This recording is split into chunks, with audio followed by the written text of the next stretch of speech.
জানাজার নামাজ যদি 2টা থেকে 2টা 30 হয়, তুমি 2টা 30 পর্যন্ত দাঁড়িয়ে থাকো।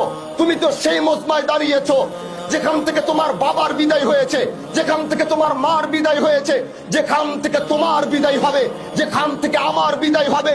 একটু দাঁড়াও, পৃথিবীর এই বাস্তবতাটাকে চিন্তা করো যে পৃথিবী আমার না, এই আকাশ আমার না, এই জমিন আমার না, এই পৃথিবীর মাটি আমার না। আমার এখান থেকে যেতে হবে। এখানে দাঁড়ালেই তুমি মৃত্যুর কথা স্মরণ করতে পারবা। 5টা মিনিট বেশি দাঁড়াও, পৃথিবী থেকে চলে যাওয়ার বাস্তবতা বুকের ভিতরে ধারণ করে তারপরে বাড়িতে যাও।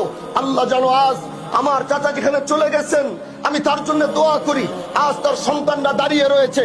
আমি শরীয়তুল্লাহর বংশ বলে নয়, এখানে সবচেয়ে বড় আলেমও যদি দোয়া করে, আরেকদিকে তার সন্তান যদি হাত উঠিয়ে বলে, এ আহকামুল হাকিমিন আল্লাহ, তুমি আমার বাবাকে মাফ করো, আমরা সবাই মিলে দোয়া করব। তার সন্তান একা দোয়া করবে। সরকারে কায়নাতের হাদিস, সন্তানের জন্য যদি, বাবার জন্য যদি সন্তান হাত উঠায়, আল্লাহ পাক সে হাত কোনোদিন ফেরত দেয় না। স্বামীর জন্য যদি স্ত্রী হাত উঠায়, আল্লাহ পাক সে হাত কোনোদিন ফেরত দেয় না।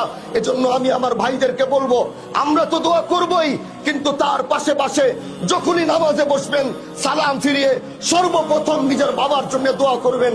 আল্লাহ যেন তাকে জান্নাতের আলা মাকাম নসিব করে, তার কবরের আযাব যেন আল্লাহ পাক মাফ করে দেয়, সন্তান পরিবারকে সবরে জামিল যেন দান করে।